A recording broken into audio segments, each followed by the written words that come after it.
வணக்கம். ஒரு 30 வருஷத்துக்கு முன்னாடி 1996ல் கலைஞானி கமலஹாசன் அவர்கள் ஒரு புதிய படத்தினுடைய அறிவிப்பை வெளியிட்டார். அந்த படத்தின் பெயர் மருதநாயகம். அது அவருடைய வழக்கமான மற்ற படங்கள் போல இல்லை. ஒரு புதிய கதையம்சம் கொண்ட 17ஆம் நூற்றாண்டில் வாழ்ந்த ஒரு மாவீரனுடைய கதை. அந்த படம் பெயர் மருதநாயகம். அந்த படத்தினுடைய ஃபஸ்ட் லுக் போஸ்டர், அந்த முதல் அவர் விளம்பரத்தில் பார்த்தீங்கன்னா, ஒரு காவி ட்ரெஸ்ஸு, தாடி, நீண்ட முடி, கையில் ஒரு கம்பு, மிரட்டலான ஒரு ஆஜானுபாகமான ஒரு உடம்பு, அப்படி ஒரு போஸ் மிரட்டலாக இருந்தது. பெரிய ஒரு ஆச்சரியத்தையும் எதிர்பார்ப்பு ஏற்படுத்தின நாள் அது. மருதநாயகன்ற பேர் தமிழ்நாடு முழுக்க பட்டி தொட்டியெல்லாம் அப்போ ஒரு ஆச்சரியத்தை ஏற்படுத்திய ஒரு விளம்பரம் அது. அந்த படத்தினுடைய துவக்க விழாவும் ஒரு அதிர்ஷ்டம்னு தான் சொல்லணும். ஏன்னா, அன்றைய முதல்வர் கலைஞரும், மூப்பனாரும், இங்கிலாந்து பேரரசி எலிசபெத் மகாராணி அவர்களும் துவக்க விழாவுக்கு வந்து இந்த படத்தை துவக்கி வச்சாங்க. அதனால் இந்திய அளவில் இந்த படத்துக்கு எதிர்பார்ப்பு உச்சத்துக்கு எகிரிச்சு. கொஞ்ச நாள் கழித்து ஒரு ட்ரெய்லர் வெளியிட்டார். மிரட்டலான ட்ரெய்லர்.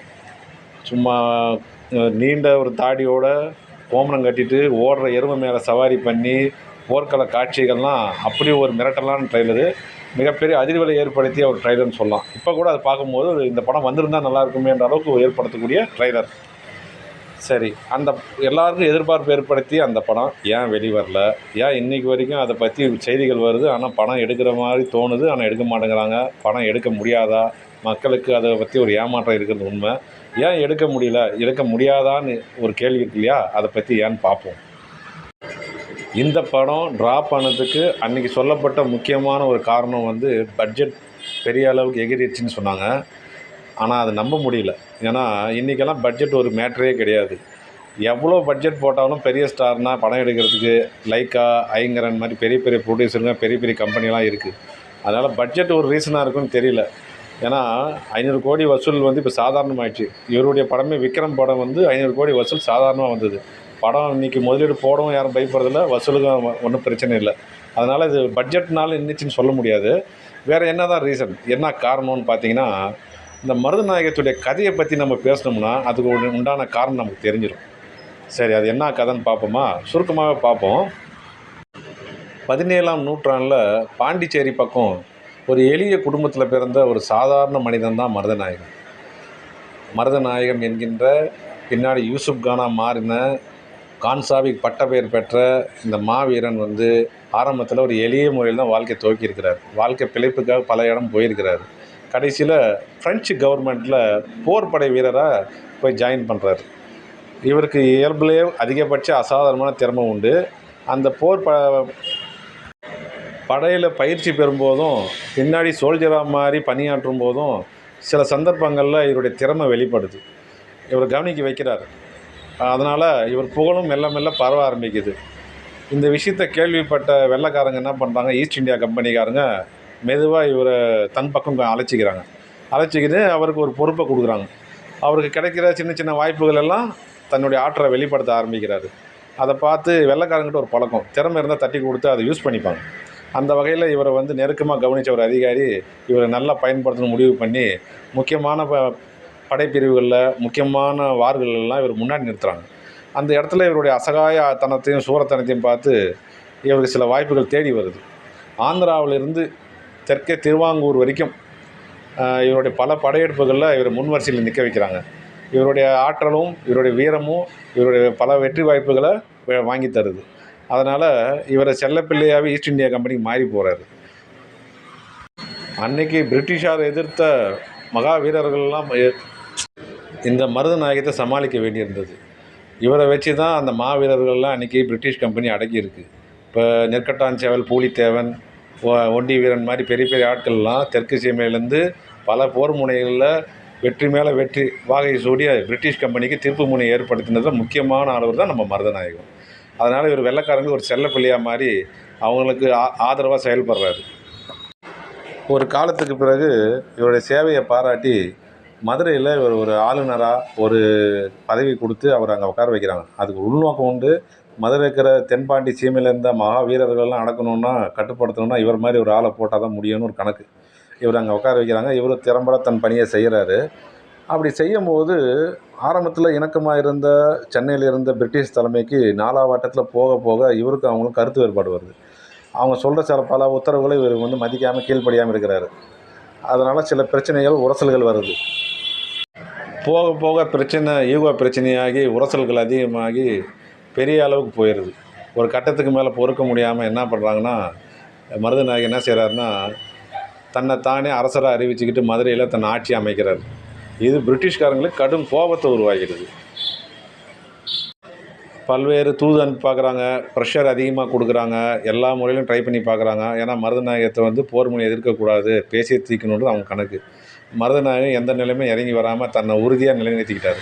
அதனால் வேறு வழி இல்லாமல் பிரிட்டிஷ்காரங்க என்ன பண்ணுறாங்கன்னா, ஒரு ஒரு மேஜர் தலைமையில் ஒரு படையை அனுப்ப முயற்சி பண்ணுறாங்க, ரெடி ஆகுறாங்க. இதை கேள்விப்பட்ட மருதநாயகம் என்ன பண்ணுறாருன்னா, பிரெஞ்சு கவர்மெண்ட்கிட்ட பேசி அவங்க உதவியும் பல சிற்றரசருடைய உதவியும் சேர்த்து ஒரு படையை ரெடி பண்ணுறாரு.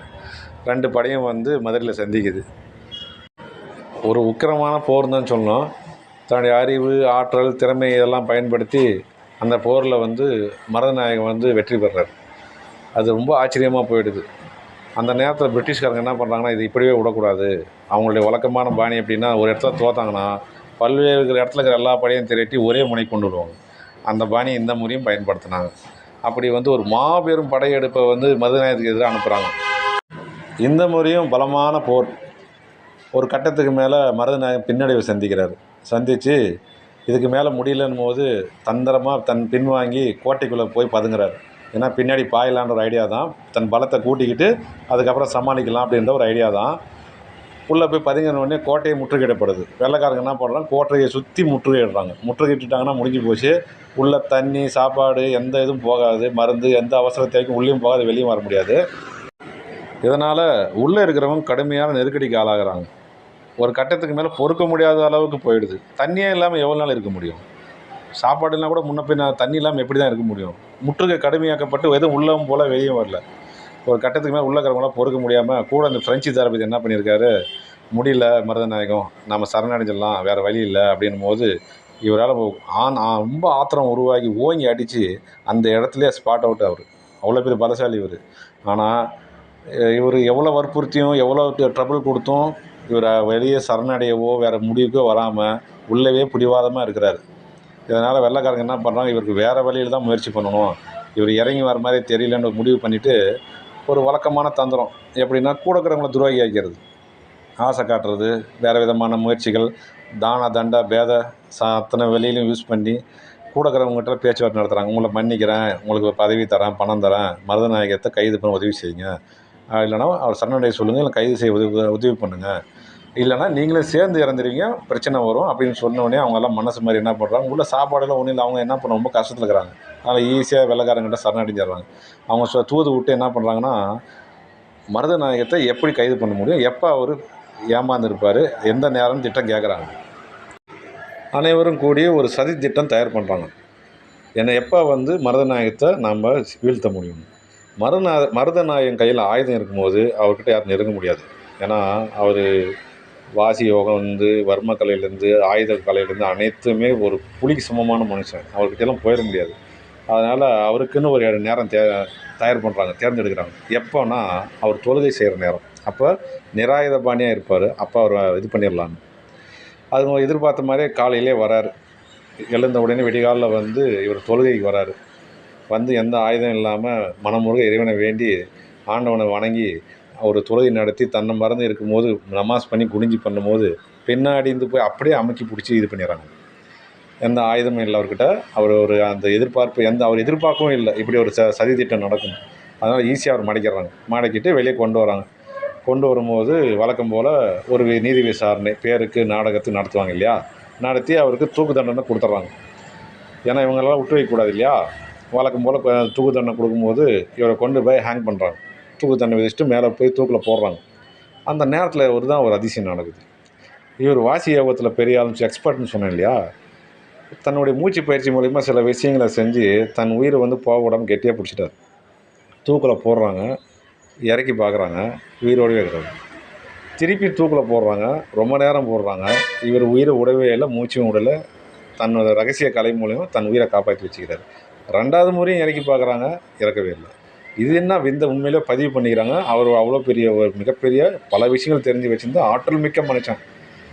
அதனால் என்ன பண்ணுறாங்கன்னா 3வது முறை அவருடைய கை, கால் எல்லாத்தையும் சேதப்படுத்தி, வாளால் வெட்டி, அதுக்கப்புறம் கொலை பண்ணி புதைக்கிறாங்க.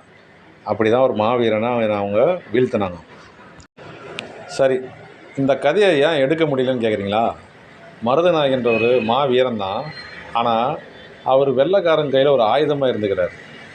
அவங்களுக்கு அவங்கள எதிர்த்து போராடின பல பேரை இவரை வச்சு தான் வீழ்த்திருக்கிறாங்க. வீரர்கள்லாம் இவர் தான் அடக்கியிருக்கிறார். இவர் கதையை நீங்கள் படமாக எடுத்தீங்கன்னா பல விஷயம் நம்ம ஆளுக்கு எதிராக இவர் போராடினு தான் காட்ட முடியும். ஏன்னா கதை அப்படி தான் இருக்குது. முக்கால்வாசி படம் இவர் வெள்ளைக்காரருக்கு ஆதரவாக தான் இருப்பார். அதை எப்படி நீங்கள் படமாக எடுக்க முடியும்? கடைசியில் மதுரையில் பிரச்சனை வந்த பின்னாடி தான் அவர் வெள்ளைக்காரங்களுக்கு எதிராக மாறுறார் வழிய, அது வரைக்கும் அவர் வெள்ளைக்காரங்களுக்கு ஒரு விசுவாசமான ஒரு ஊழியர். பல பிரச்சனையில் அவர் அந்த பக்கம் இருந்து தான் நம்ம ஆட்களுக்கு எதிராக போராடி இருக்கார். அப்போ எப்படி நீங்கள் அவரை வச்சு ஒரு தியாகி சுதந்திர போராட்ட படத்தை எடுக்க முடியும்? சுதந்திர போராளியோ வெள்ளைக்காரனுக்கு எதிராக படமோ எடுக்க முடியாது. அந்த பிரச்சனை தான் இது ஸ்கிரிப்டில் வந்திருக்கும்னு நினைக்கிறேன். என்னுடைய கணிப்பு இது தான். அதனால் இந்த படம் ட்ராப் ஆகிருக்கலாம். இதை பற்றி உங்கள் கமெண்ட் சொல்லுங்கள். லைக் பண்ணுங்கள், ஷேர் பண்ணுங்கள், சப்ஸ்கிரைப் பண்ணுங்கள். நன்றி.